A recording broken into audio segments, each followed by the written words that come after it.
Para se purificar do pecado de ter assassinado sua família em um acesso de loucura, Héracles iniciou diversas tarefas para o rei Euristeu. Esses foram os famosos 12 trabalhos. Euristeu, então, lhe ordenou derrotar o impenetrável leão de Nemeia. Héracles o fez sem muitos problemas. E incrédulo ao ver aquilo, o rei agora precisa lhe passar um desafio ainda maior. E dessa vez era preciso destruir outra criatura, ainda mais mortal, a Hidra, uma enorme serpente de inúmeras cabeças que habitava o pântano de Lerna. Héracles parte em sua missão, mas diferente de seu primeiro desafio, ele sabia que não seria capaz de derrotar a criatura estando sozinho. E assim chama seu sobrinho e escudeiro, Iolaus. O monstro que enfrentariam era tão famoso quanto temido. Todos sabiam suas habilidades, que o tornava praticamente invulnerável. Ambos viajam para o pestilento pântano de Lerna, um sombrio local, onde era impossível manter qualquer forma de vida. Os heróis chegam e notam a terrível névoa tóxica que permeia o local. E mesmo dali da entrada podia-se ouvir ao longe o rugido da criatura. Eles adentram o pântano, já sabendo que precisavam ser rápidos. Prendiam o máximo a respiração para não caírem mortos inalando aquele gás tóxico. A pouquíssima luz que havia no local só piorava a situação, e qualquer momento poderiam se deparar com a Hidra. Assim andavam de forma cautelosa, mas sem perder tempo, pois já estavam nauseados com o ar local. Iolaus finalmente avista, alguns metros à frente, a criatura. Um grande corpo draconiano sustentava 6 longos pescoços que balançavam no ar à procura de algo para devorar. E com uma longa cauda e patas maiores que um crânio humano, a Hidra mostrava sua imponência. Sua figura seria suficiente para amedrontar qualquer um. Os heróis não tinham tempo a perder. Iolaus avisa Héracles e em seguida ambos correm até o monstro. Esse se agita ao ser pego de surpresa. E assim que eles se aproximam, a Hidra começa a avançar suas 6 cabeças sobre ambos, tentando lhes morder inúmeras vezes. Mas estavam em uma distância segura por enquanto. E assim escapavam de todas as investidas. Até que uma cabeça chega tão perto de Héracles que quase o atinge. Escapando por pouco, ele ganha vantagem do contra-ataque e imediatamente a decepa. Um pequeno respingo de sangue da cabeça recém-decapitada cai sobre seu braço, queimando parte de sua pele e causando uma dor indescritível. Se ele não fosse o filho de Zeus, dificilmente manteria os sentidos após esse ferimento. Héracles e Iolaus então viram que teriam que ser cautelosos. O sangue do animal também era uma arma. Mas antes que pudessem planejar, viram algo ainda mais aterrador. A parte do pescoço que ainda estava no animal, após chacoalhar algumas vezes, começou a se dividir. E de cada uma das partes brotou uma nova cabeça. A Hidra, agora com 7 cabeças, continuava seus ataques. De fato, ambos viram que era um monstro praticamente invencível. E se isso não bastasse, o ar nauseante do local impedia que eles ficassem muito tempo ali. Ambos partem para longe da Hidra, na esperança dela o seguir. Estavam no território dela, e isso dava uma vantagem incomensurável para o monstro. Correram até saírem do pântano, e viram que a Hidra os perseguia. Fora do pântano, não mais correriam o risco de serem intoxicados, mas o perigo não havia terminado. De forma incansável, a Hidra os atacava e eles não podiam ficar 1 minuto sequer no mesmo local.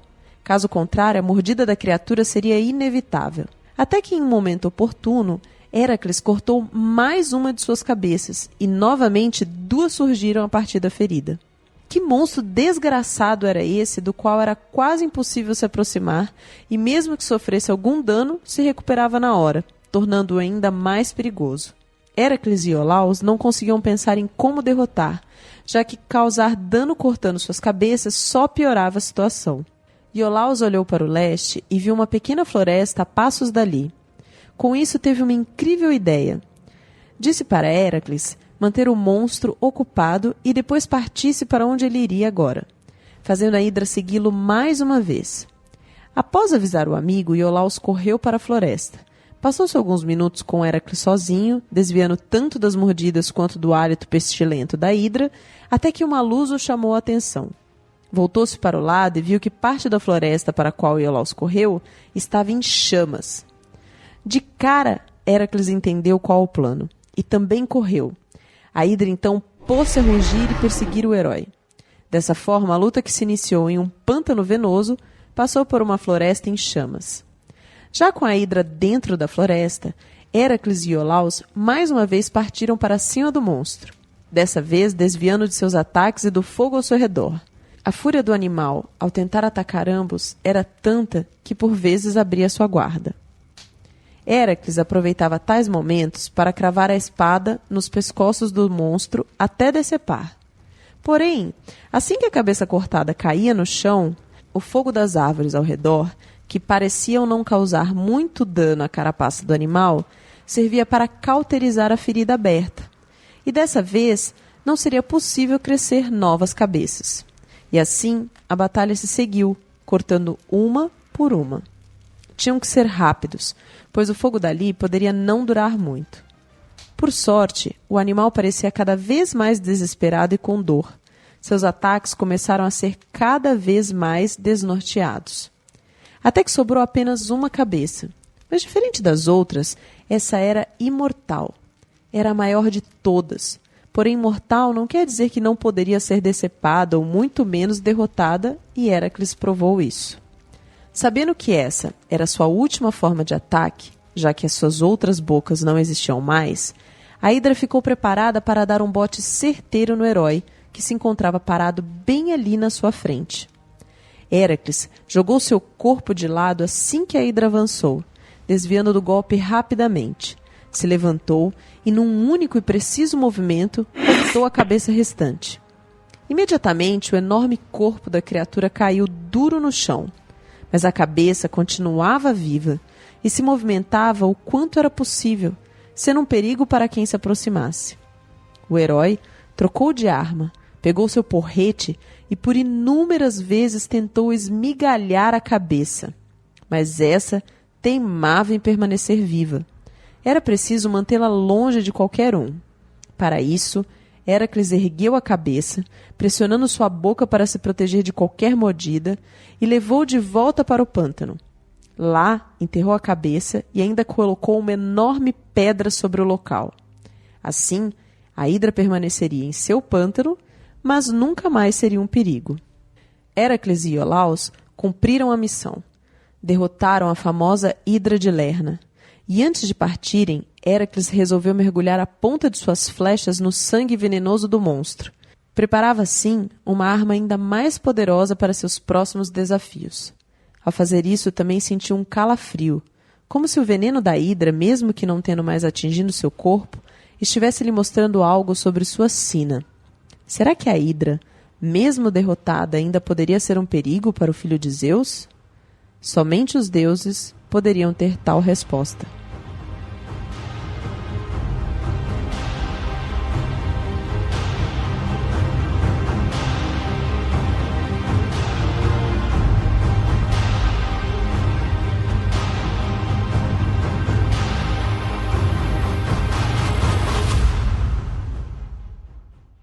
Muito bem, ouvintes, bem-vindos ao capítulo 8 do Manual dos Monstros. Nesse episódio eu falarei da Hidra de Lerna, um dos mais perigosos monstros da mitologia grega.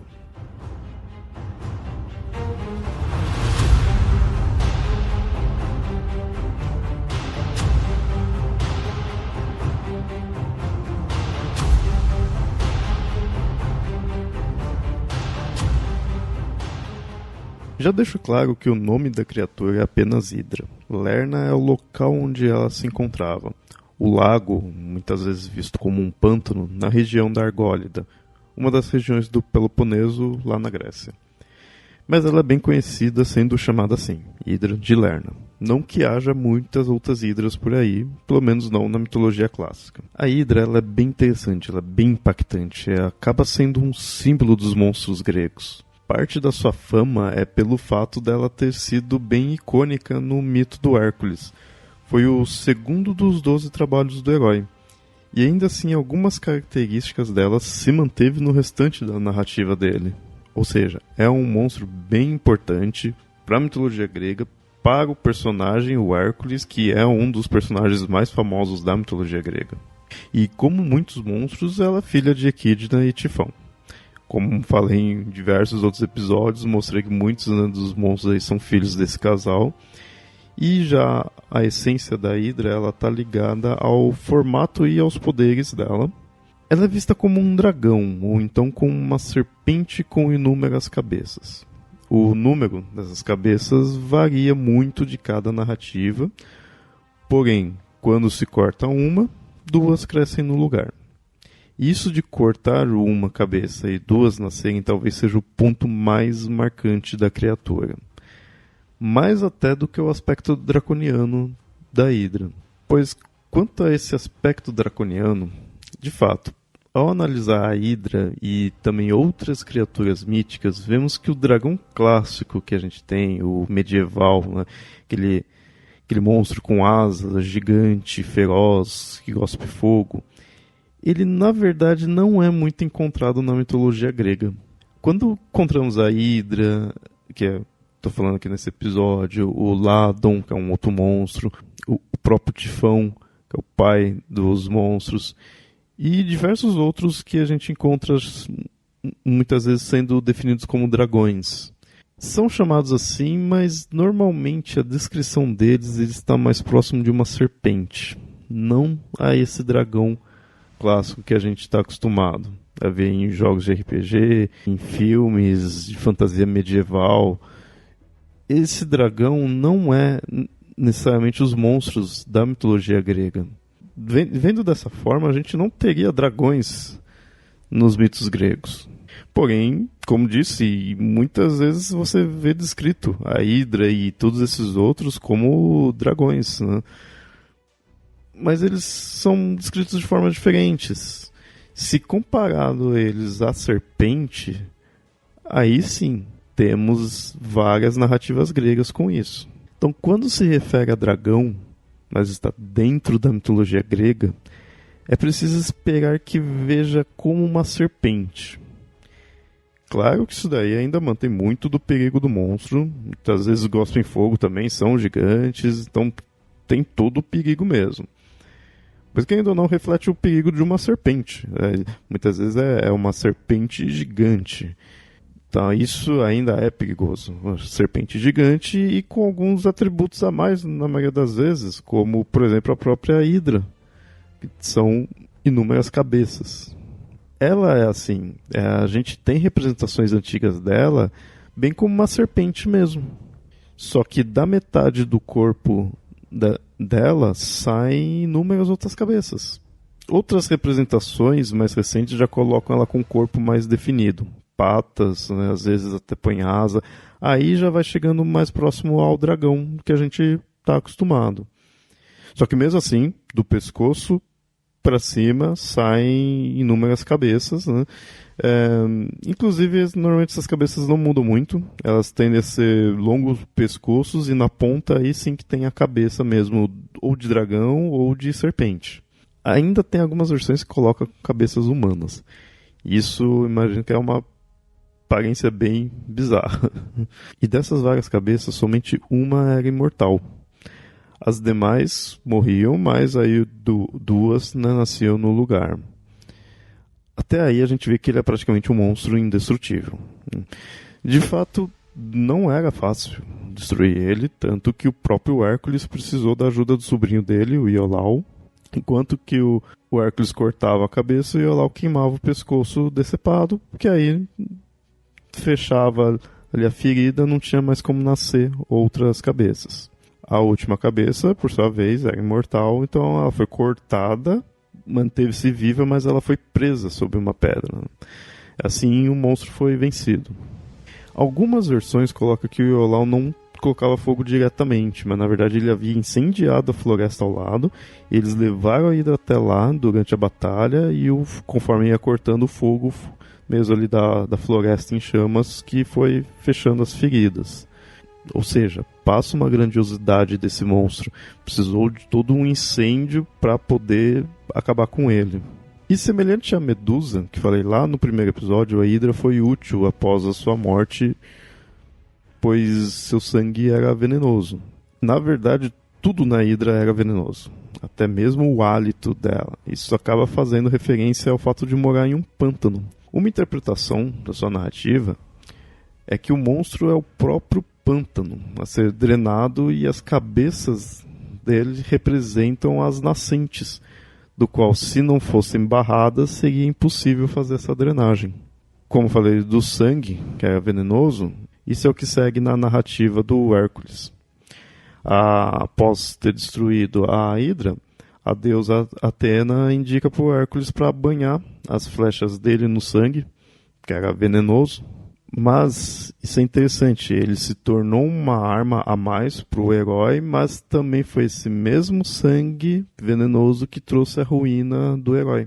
O Centauro, nisso, mais pra frente da narrativa do Hércules, ele tentou violentar a mulher do herói, e então o herói foi lá e matou ele com uma flecha envenenada, com o sangue da Hydra. Antes de morrer, o Centauro entregou para a mulher do herói uma túnica que estava com o sangue dele junto ao sangue venenoso do monstro. Depois disso, o Hércules veste a túnica, só que essa túnica prende no corpo dele e o veneno começa a corroer ele, causando muita dor ali, ele ficando maluco de dor, ele acaba pulando numa pira de fogo, e é aí que é a ruína do herói. Basicamente é isso daí. E é irônico pensar que um dos principais inimigos do Hércules, que foi lá no início dos 12 trabalhos, ou seja, tem toda a jornada dele que veio depois, e é um dos mais famosos, e também porque a Hydra ela foi enviada a mando de Hera contra o herói. Aí ela foi derrotada por ele, mas mesmo assim, quem acabou matando o filho de Zeus foi esse mesmo monstro. Então, em todas as narrativas que aparecem, vemos que o veneno é algo marcante dessa criatura. Seja o veneno do sangue, da sua mordida ou do próprio hálito. E mais uma vez, por ser chamada de dragão, poderíamos esperar uma bola de fogo, né? Que ele guspa uma bola de fogo. E não. O ataque é, além das mordidas e das garras, é principalmente o veneno. Algo bem marcante de uma serpente. É possível encontrar, sim, representações mais atuais colocando a Hydra cuspindo fogo. Mas são coisas mais atuais. A Hydra, por si só, ela na verdade é uma serpente. Não vê um dragão em si. A relação com o dragão, na verdade, seria pela proximidade que é possível fazer desses monstros medievais com serpentes. Depende muito da representação do formato que se coloca para você aproximar com a serpente. Então, para os gregos, é mais fácil você aproximar mesmo da serpente. E a Hydra ela acaba sendo um bom exemplo disso. Como disse, temos outras criaturas gregas chamadas de dragão, mas quem é muito famoso mesmo é a Hydra. A Hydra ela é um dos principais monstros gregos. Seria impossível ela não estar aqui nessa lista. E a gente vê que o foco dela é esse embate com o herói. É uma narrativa, não é aqueles monstros onde fica num local. Até seria um monstro que fica num local e quem passar ali acaba destruindo. Né? No caso, a Hydra destruía com o próprio hálito ali, então muitas vezes antes de chegar próximo a ela, a pessoa já morria. Mas não tem narrativas de diferentes heróis enfrentando a Hydra. Normalmente, até quando se tem isso de vários heróis, não tem muito um combate em si, é mais o herói tentando se livrar. Porque o herói vai destruir e aí não vai ter mais monstros para ter novas narrativas. E no caso da Hydra é assim, como alguns outros monstros que a gente citou, ele é um inimigo do Hércules. Muito focado no Hércules, até por causa, como eu disse, foi a mando de Hera. E como muitos monstros com esse aspecto, a importância dele não vai pela origem em si, da Hydra praticamente nem fica citando, simplesmente coloca como um monstro, vai colocar como filho de Echidna e Tifão, que isso é o padrão, mas não fica mostrando a origem dela, simplesmente ela está ali causando problemas naquele local. Do Hércules, na verdade, nem foi só para salvar as pessoas que passassem pelo local, e sim por causa do trabalho que foi imposto a ele. E como os outros, é visto como um obstáculo. O foco dele é ser esse obstáculo. E interessante da Hydra que é focado nessa questão da serpente, do veneno e dessa característica da cabeça. Isso é bem famoso. Qualquer representação da Hydra vai ter isso. Isso é muito famoso. E com isso não tem tantas variações em si. Sempre se baseia nisso. O que vai mudar muito é esse formato. A gente não vê muito o formato dela como serpente, no formato mais básico mesmo da serpente, do corpo alongado. Isso a gente vê em representações mais antigas, as representações mais populares põem ela como com um corpo mesmo, com braços e pernas, com patas, mas não muda muito. Tem representações que acabam pondo ela parece um dinossauro, basicamente, por causa dessa ideia de ter patas, mas sempre as diversas cabeças. Em alguns casos coloca com várias, mas na mitologia é uma só uma já com várias cabeças, não precisaríamos de mais. E assim os ataques dela acabam sendo isso, o veneno, que vem de inúmeras formas. A força, né, principalmente quando coloca-se patas, o rabo, assim, o tamanho dela é um ser gigante. Né? Então esse é o perigo dela. Mordida, tudo isso daí vai ser as formas de ataque que ela tem. E como destruí-la, isso é bem enfatizado na narrativa, mas talvez seja um dos monstros mais difíceis aí de serem destruídos. Tem um aspecto muito específico, tem uma forma muito específica para poder ser destruído, e mesmo assim não foi destruído por completo, porque uma das cabeças imortal ainda está presa, não está causando problema, mas é imortal. Então é um monstro extremamente perigoso. E essa é a Hydra de Lerna, um dos mais famosos monstros da mitologia grega, muito bestial e único, e praticamente indestrutível, é mortal devido à sua regeneração e ao seu veneno. Um monstro assim, claro, só poderia ser combatido pelo maior semideus, filho de Zeus.